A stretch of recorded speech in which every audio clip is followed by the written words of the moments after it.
Welcome to VNfiniti, the podcast where we talk and you listen. We're your hosts, Ashley and Tori. Hi. Hi. Hello. How are you? I am well. How are you? I'm doing fabulous. That's good to see you again. It is very good. We are starting off a great new season. Yay. Exciting. Whoop, whoop. Woo woo. And so in starting today with our new season, we are bringing in a guest. One of my favorite people. Educator, artist, advocate, my brother, J. Darius. Hey, Darius. Hello. So you're the one that was on my LinkedIn page. I was, and it shouldn't. You got that from my LinkedIn? Everything. I get that. Now I get it. Hello. How are you all? Well. Thank you for being with us. Thank you for having me. So we're bringing you guys a new topic today, of course. And the topic is vicinity, proximity in space or relationship, right? So we are speaking about vicinity in the likes of nepotism. What is nepotism, you ask? So nepotism, Latin word nepos, okay?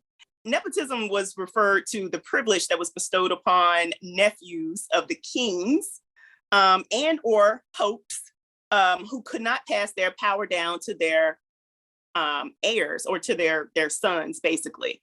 And so they began passing power down to nephews to keep it in the family. So nepotism is the practice among those with power or influence of favoring relatives, especially by giving them jobs, appointing them to political positions. Mm-hmm. This is the discussion today, how we feel about nepotism, right? The form of bias, right, is present in many fields: sports, business, entertainment, religion. You name it. You name it. Okay. And so I just wanted to talk with you guys and find out, like, your idea about nepotism, the pros, the cons, its historical origin, how it I think it's frowned upon here in the States in different cultures. Like, it depends on the culture. Of course. Right? But in some areas, yes, it's widely acceptable because it's a common practice. Men now to pass down positions of power or jobs, maybe keeping it in the family, right? Well, because we don't want to lose certain powers or certain privileges. Well, it's an elite thing, you think? Yeah, and that's what I was going to say. Like, it stems from having power. And we all know that historically, who has traditionally had power. So it's not something that, of course, we see a lot in our own communities, but we've all seen the benefits of nepotism from other communities. And I mean, it goes back, you talked about kings and the Pope. I mean, you can look in China, you can look in other areas, like it becomes a transfer of power in a way. And when you don't have the power, like, how can you transfer that from a community perspective? I like that. To me, it's like one thing I don't like is when parents, fathers especially, name their kids after them, like Junior or the Third. I want a poem somewhere, but to me, it's like one name trying to outdo the other name. And I think people see that as like an honor, like, oh, he is, Quentin Leslie Johnson III. Well, am I trying to now, as Quentin Leslie Johnson III, am I trying to outdo the second? Yeah. So going back to live up to something. And yes, it's holding on to something. And so I think it is that transfer of power. I agree with it, or I'm for it, if whoever it's being to go point you go with your point, about the transfer of power, if whoever's being transferred to is qualified for it, has the experience for it. Yeah. I mean, so if you have the experience for it and the qualifications for it, and the passion for it, certainly I'm here for it. But, to pass things on to someone that's not qualified or that doesn't have the experience, or even more importantly, the desire, then you can keep it. And that's the thing, like it doesn't tend to, like, if you think about it from a corporation perspective, like where people end up creating positions in corporations to people that are not qualified in order for them to continue to transfer the power of that corporation, of that position, or just to give someone a in into that world in order for them to continue to grow or eliteness bestowed upon them. So you have corporations where, hey, my son just graduated from college, and we're going to hand him this job. Hand it to him. Clearly not qualified for. Yeah, we're going to hand him or her this job, but we're going to also rocket them to these high positions. Yes.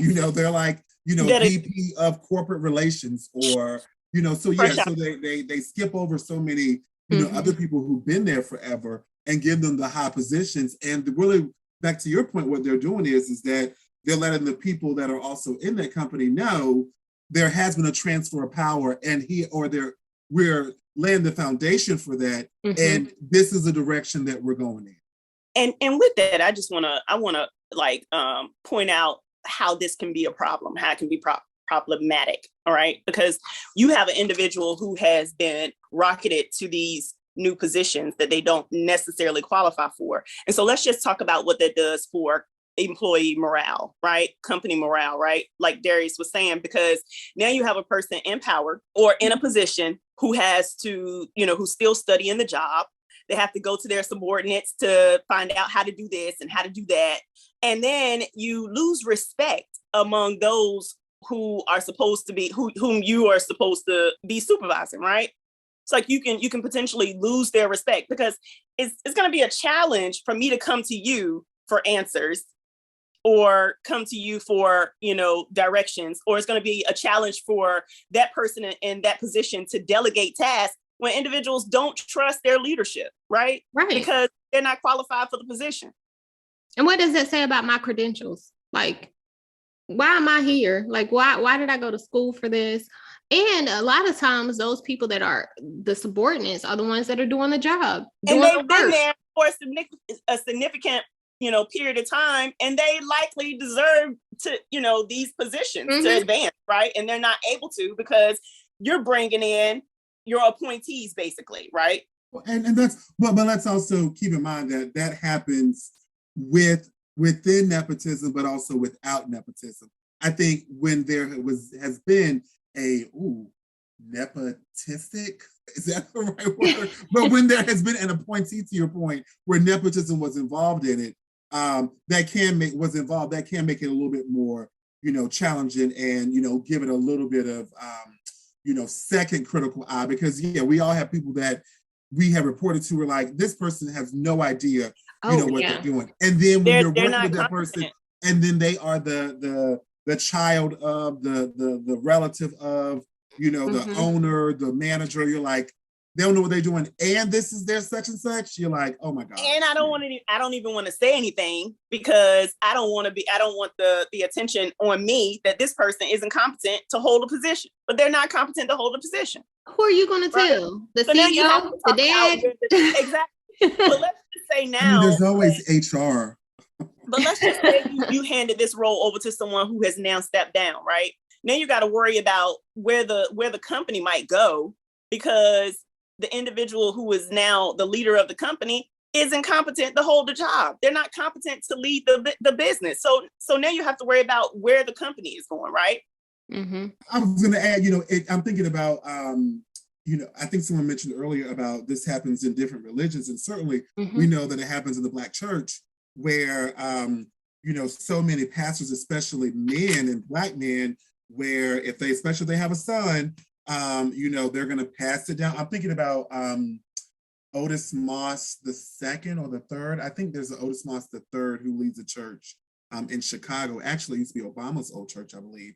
But his dad, Otis Moss the second, used to be the pastor of a church in, I I believe Cleveland, Ohio, but somewhere in Ohio. But the point of that is that, to that point, sometimes, yes, they're putting them in those positions to maintain that specific company or organization, but sometimes what they're also doing is putting them in those positions for them to, qualified or not, but putting them in these critical front-facing leadership positions for them to get that foundation to either stay there and or to go somewhere else. To catapult them, right? To catapult them or rocket them, Yeah. to somewhere else. And so that, for some reason, that just came to mind. Again, whether they're qualified for it or not, these things do happen. And I will say, I don't think it's always a bad thing. If the person I was going to say that is too, qualified right? for it, I think it is okay. Because in that same space, right? When you talk about when it's okay, or why it's okay, or even understanding why it sometimes happens. Because if you have someone, you know, a locksmith, or, you know, whatever the role is, right? And this is a family business, who might be more qualified to like lead that family business than the individual who has been there since the beginning of time. They've watched this, you know, this company grow, and they've watched their parent grow the company, right? So who may be more qualified than that individual? So in a sense, you know, you understand the building of the legacy or the family unity aspect of it, you know, so you have to consider that. And when we're speaking of it culturally, how we might benefit from it as a culture, right? Yeah. And how it doesn't happen enough for us. Because I can say for certain within my own family that I've watched family businesses around us who the heir who would have taken on the business is no longer interested, because they've been a part of this since the beginning of time, and they know what's involved, and they don't want to do it, right? They're like, I've seen enough of it, and I've benefited enough, you know, where I can go on my separate way without having to be tied to the family business, right? Or locked down with the family business. And I think Darius pointed that out as well. Like, I think the cases of abuse come from either not being qualified or not being interested, like you mentioned, and then having to grow up around that and not be interested and still hand it off that business. That's the abuse of it. And when it comes to our communities, we don't tend to do a lot of it, in my personal opinion, unless it is something like the pastor and the religion, or it is something like a home or a family business that we've grown and we've nurtured and tended to. And now it's about our survival more than it is about the fact that we're catapulting or we're building this legacy over and over within the family. And I think that's a miss on our part. And I'm not saying that we don't try, because we do try, but that comes back to the whole power side of things. Because I think that, like, every opportunity that I have and I see fit that a family member of mine may be able to grow themselves professionally in my corporate settings or within any of the settings that I'm involved in, I'm going to reach out and I'm going to say, hey, slide me your resume. Let me see what's going on. Fill out this application. I'm all for it, because like we said, it's not like we're speaking from being opponents of it. But again, it goes back to being in that position of power. We don't tend to be in that position of power to just appoint people and bring them in, draw them in, assign them. Because in a lot of cases, we have to be, those people have to be qualified regardless of how close of a vicinity they are to us anyway. I'm sitting here laughing. Thanks. For a while, and I'm going to date myself, but for some reason, what both of you said, what came to mind was Sanford and Son. Remember Sanford? Yes. I don't know why, but to that point, a classic. Yeah, it is a classic. But what he was doing was saying, "Hey, my son's going to take over this junkyard, or it's not just me; it's all of us." And I can think about, So I want to go back to your point, what you were saying about that desire, that preparation for it. And even what, was mentioned earlier about in our own family, where you've seen people that they have benefited from that, whatever that business may have been, and chose not to. I think what that takes is the interest has to be there, sort of a grooming, if you will, of it, preparing them for it. So let's say, so if you are going to be, Sanford and Son, How can we get you? How can I get you, number one, your interest in this to maintain that, but also what can we do to get you to further enhance your skills in whatever that specific area is. But I can't think of anybody that's like Sanford and Daughters. I mean, so it does seem to be a very male dominated trait that happens. It's really son to son, I was thinking that too. Uncle to nephew, whatever. It which seems to be is the root of it, right? Nepo, which was the root of it, which was handing it down to nephews. And I was thinking about that earlier, how it's certainly like, it's male driven. It's a male benefit more so than it has been. Now it is more, it's more common these days in which, when I was researching this, you see it in the corporate world, but you certainly see it in entertainment, how oftentimes, because you have actors or directors who are already in this role, these roles who can, extend roles and positions to their children or their family members, right? Sure, but not just Will Smith. I mean, this goes back. Like, I was just that's the first thing that popped in my mind. What's her name? Shania Latham, right? But plenty, right? These roles are constantly handed down to Anderson Cooper. Yeah, I mean, and yeah. Now I say the difference is I'm not saying that they don't have these talents, right? Because in music, you can see it, right?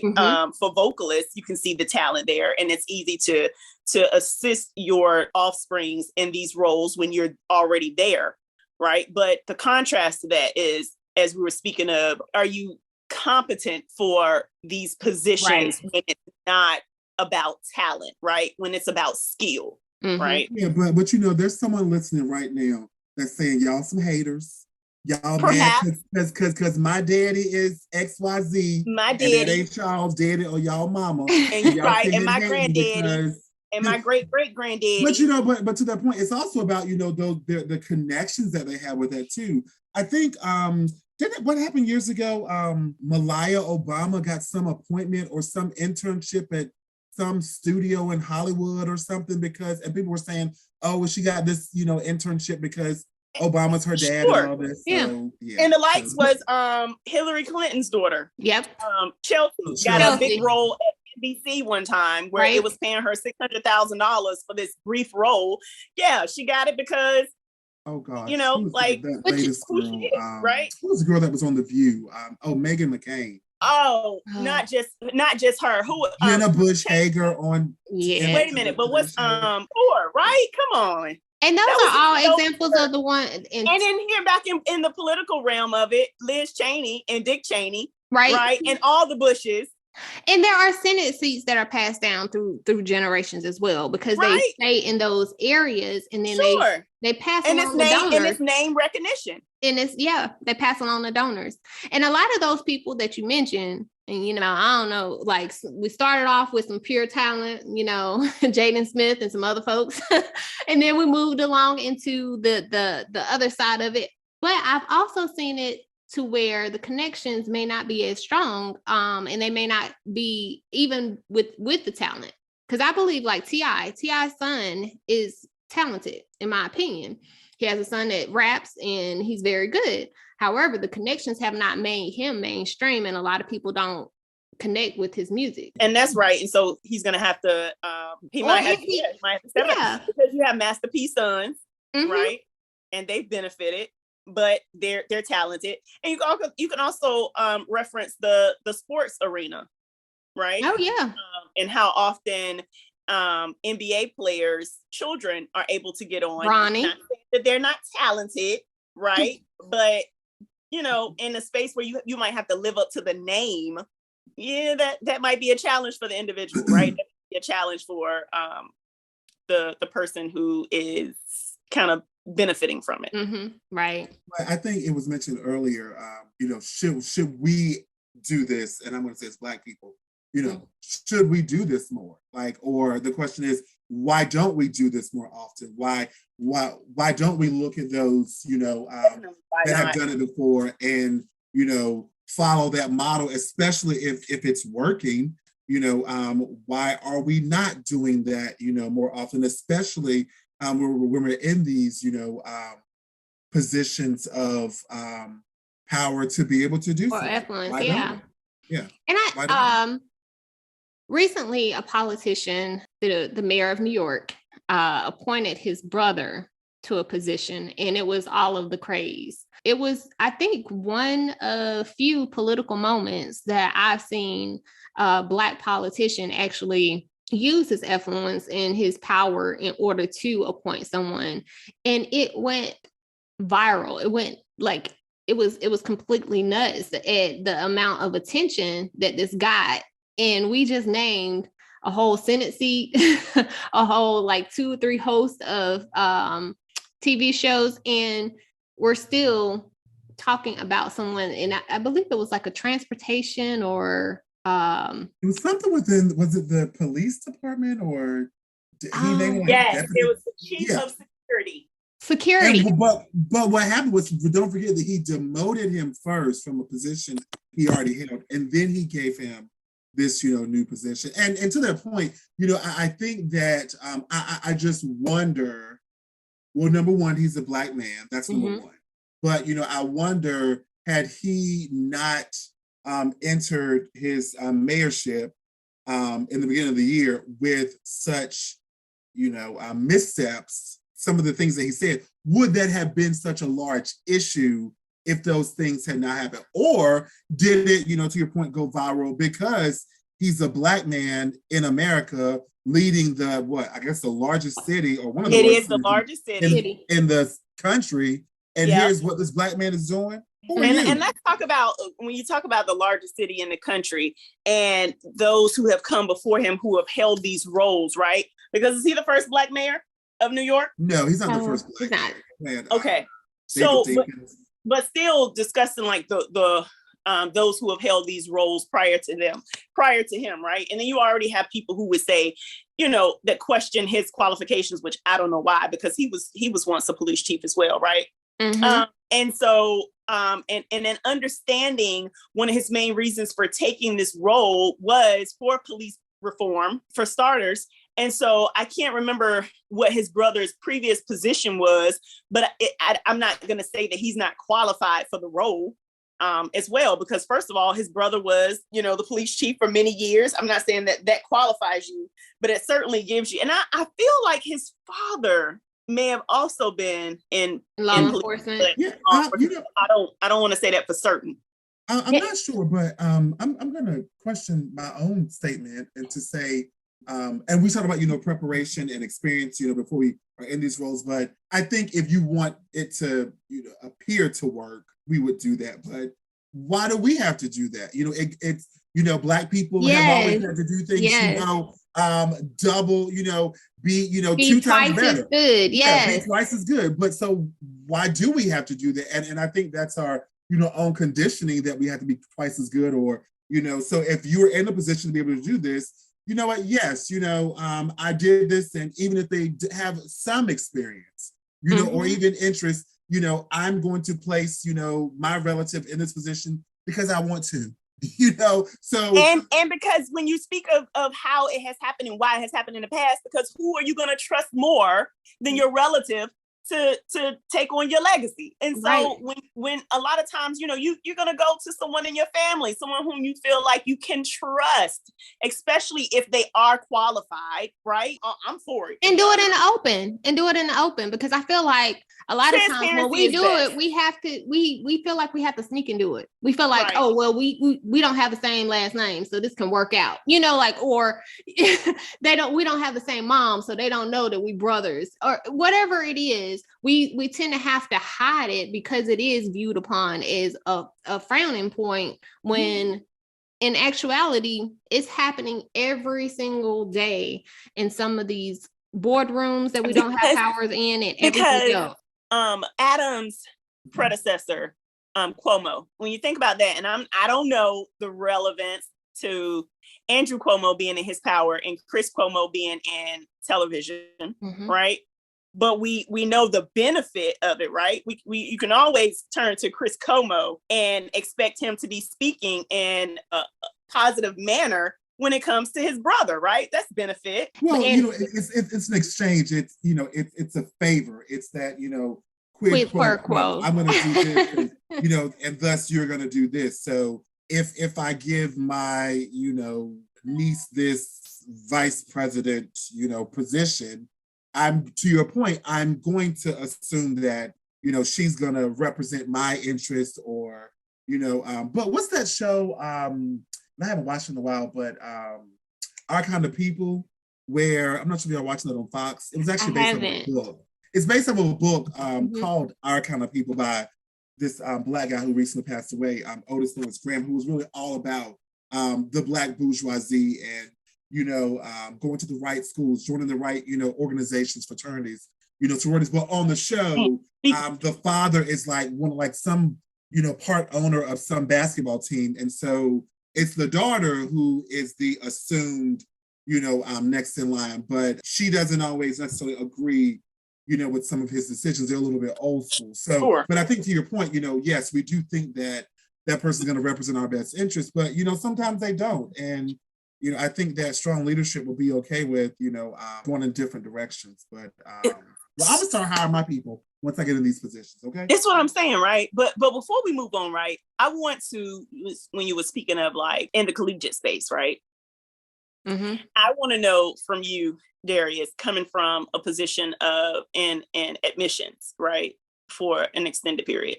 So what was your experience with nepotism in that space? Like, how often were you approached by parents saying, my child should be here because, or knowing that a student got in on the strength of their parents' donations or their parents' contributions to the university or their parents' own position within the university? Well, I think, a lot of, people give the consideration of race in the admissions process, flack, but like where I used to work, there were 26 different factors that were included in the admissions requirement.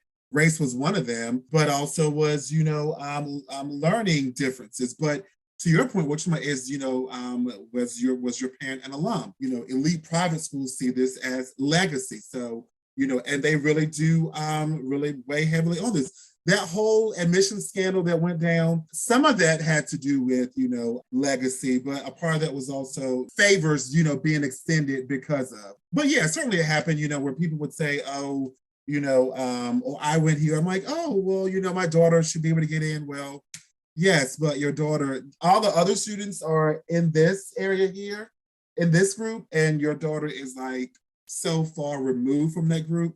What I would always say is make it make sense. But but you're really looking at, legacy there in terms of, that. And so sometimes that works in their favor and, sometimes it doesn't. If I had a kid and they were applying to my alma mater, I would want them to get in. I don't think I would take it as far as, some people do and, use that as the only. On the strength of your name. Well, it's the strength of my name, but it's also the strength of the connection that I have to whatever it is. So if I'm saying, hey, I went to this school, but so yeah, then you add, yes, I went to this school. This building over here is named after my grandfather. You mean to tell me that his granddaughter cannot get into, this institution? How dare you? But apart in those instances, what I would say is that, I think that goes back to if you're going to do it, not necessarily the right way, but if you would do it a way that I would recommend, it will be that relationship building, that grooming, that establishing those connections a whole lot earlier than whenever you're ready to do it. But I think that's also the case in any situation. So if I know I want my kid to go into, my business, or if I have a relative that I think I want them to do this. So one of my, someone I used to know, they want one of their relatives to go into their field. Like they're in the medical field. They want them to do that because that happened to them. Right. Their nephew is now like not even 10 years old, but they have been grooming them for this forever. And I'm like, why are you trying to get this 4th, 5th generation, XYZ, but, that's my problem I have with it in terms of that. Well, you're grooming them this way, and I might be contradicting myself here, but you're grooming them this way, but I still go back to what I said earlier about, is the interest there? Is the desire there? Is the passion there? And when you appoint people into these positions or place them into these positions where they don't want to be, I think that's where it, goes wrong. And that spills over into professions, but certainly it spills over into colleges too. I don't want to go to school. I'm applying here because my mama made me apply. I mean, so, that happens so many times. Or, I'm playing basketball because my daddy did this. And, I got to go be the next Kobe Bryant, or I got to go be the next LeBron James. Michael Jordan has no kids in the NBA. Right. Or the fashion industry. I mean, he has a whole brand. And his legacy will live on. But in that same space though, I also want to mention how I feel like we're disadvantaged in that realm, because in the collegiate space where, it's largely pushed through legacy, and, us being disadvantaged in that area for one. And I hate to take it there, but when you talk about going all the way back to reparations, and we've missed out on that, right? Because we weren't able to establish legacy and within the collegiate realm, right? Within universities and sorts, because we weren't allowed to go to school. Yeah, right. we were allowed in those places, but I think when you're talking about it in terms of the college arena, and you're really talking about like wealthy families. I mean, like the Vanderbilt. You're talking about these wealthy families, but we can never negate how the wealth was built. Right. Of course. I mean, certainly. And the university, how the universities were built, right? It's rooted in policy, which then goes back to, as you're pointing out, the systemic issues around legacy and around nepotism that comes into play when you write it into your policies. And it can go from the university side of things. It can go from agriculture, right? Yes. Because how much land have we lost in this place and space because it's been taken from us and given to someone else who can pass it down from generation and how it affects wealth. But yes, but I say but because it goes back to that interest. So I was just talking to Danny the other day. We were talking about graduating from school. The person graduated, they were older, and he said, you know what? He said, if it wasn't for my mama, I probably wouldn't have even wanted to graduate. Now, our uncles who owned the land on Bluefoot, what he was saying was, he said, I said, well, did Uncle Jack finish high school? He said, man, no. Because he wanted to maintain that agricultural, agrarian, I think that's the right term, way of living. I'm sure Daddy did not want to do that. And so many families, again, that desire did not want to do that. They wanted another way, of living. Now, if Uncle Jack had said, you're going to do this, I have given you this and exclusively you this, then, what do? Now I have to do it, but, now I'm in this role that I may not want to be in. And this is where the nepotism doesn't work because I don't want to be here. Do you not want to be there? Do you not want to be there, or do you not want to run it? Because it can stay in the family. It can continue to stay in that position. You can continue to understand and learn, but you don't have to run the day-to-day. You don't have to work the land. You don't have to work the fields. You can bring in your current interests into it. Like, let's say you're interested in the business aspect of whatever it is, and maybe not agriculture. Maybe you can run it from a business perspective instead of running it from an ag perspective. Are you saying do what real true leaders do, and they surround themselves with people who qualify for those type of things?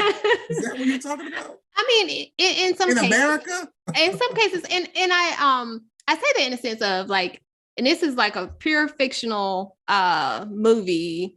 I'm not sure if you've ever seen Office Christmas Party. Hilarious movie. But it has nepotism. Father passes away, leaves the company to his daughter, and leaves one branch to his son, who spent most of his college career snowboarding and making home movies and doing a whole bunch of things.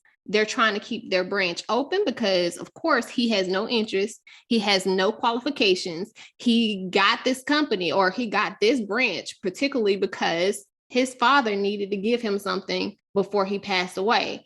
And he patted himself with people that actually ran the company from day to day.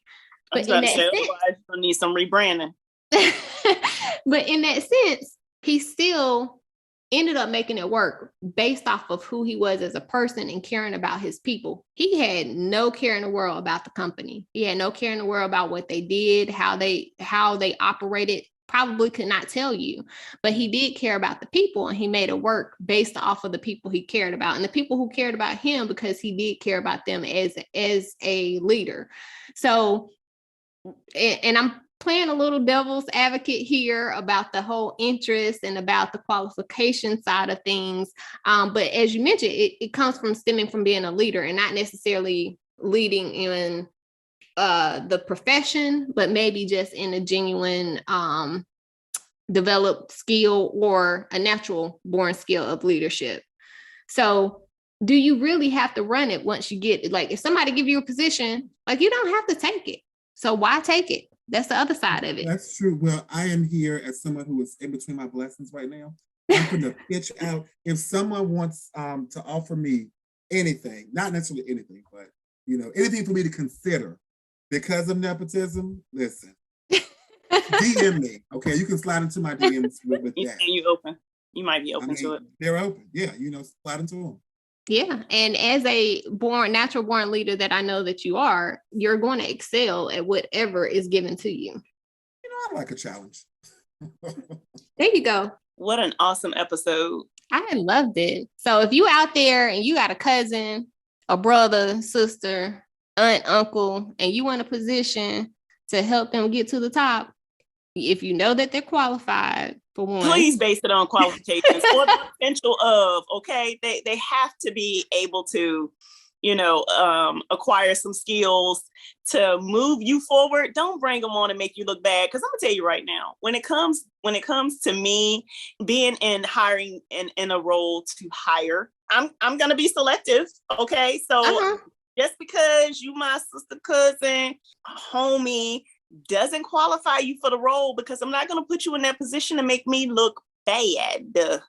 I'm not going to do it. So I'm going to need you, before you call about a reference, to go ahead on and beef up your skills, okay? Because I'm not about that. I'm going to go ahead and tell you. Now, in the space where you do qualify, yes, of course, and I will be grooming my children, right, in whatever area, whatever it's going to be, whatever my legacy is going to be, I'll certainly be grooming them. If they decide to take it on, good, but I would like for them to also be in a position to consider what makes their heart sing. And I think that's important. And so in that space of like, are individuals committed to the roles that they are given? It does have to be, I do think there has to be some kind of interest there in order for them to commit to it and understand why they're committing to it and why they're benefiting from such an opportunity.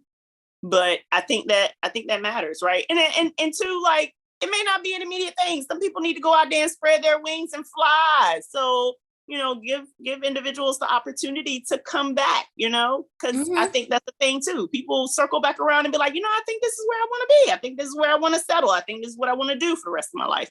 But sometimes that takes time too. So. Yeah, I totally agree with you, Tori.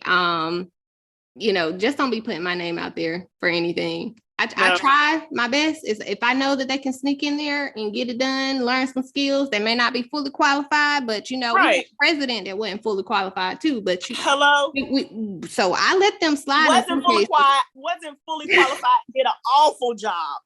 You understand? It wasn't like he took the role, he wasn't fully qualified, but look what he did. Look where we at now. No, he took the role and he ran it into the ground. That is a perfect example of why you shouldn't take the role, and especially why you shouldn't hand power down to none of your offsprings, none of your degenerates.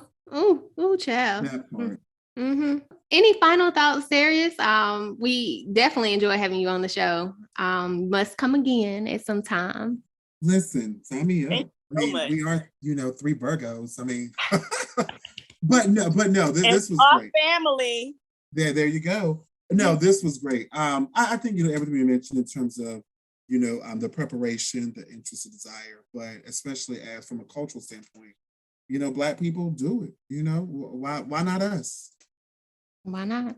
Why not us? This has been another great episode. Thank you for tuning into the podcast where we talk and you listen. Make sure you follow us on Instagram, subscribe on YouTube, as well as all of your streaming networks wherever you get your podcasts. Bye. Bye.